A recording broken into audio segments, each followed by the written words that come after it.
Mabuhay! Welcome to another edition of Shot and Learn. So, good evening. Buenas noches desde España. So, sa Pilipinas, madaling araw na. So, good morning.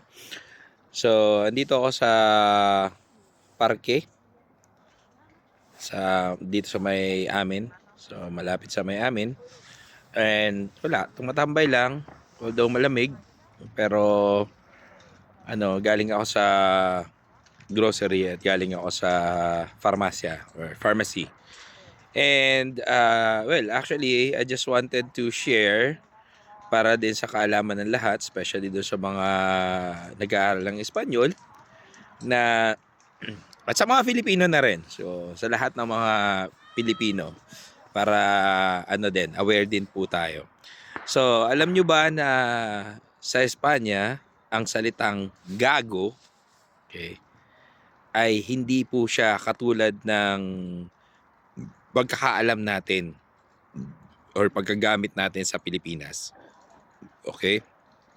Dito sa Espanya, ang salitang gago ay pwede rin siyang apelido.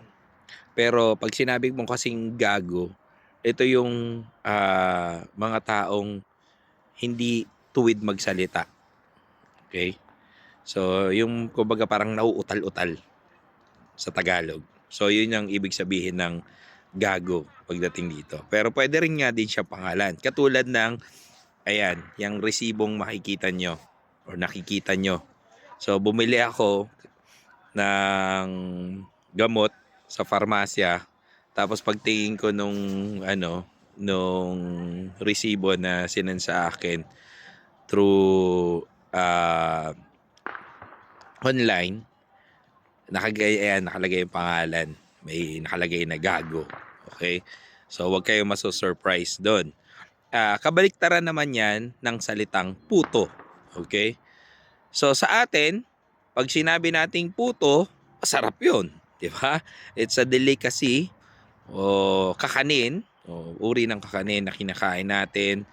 Lalo na pag may mga handaan, mga Pasko, bagong taon, fiesta. So, yun. Kumakain tayo ng puto. Okay?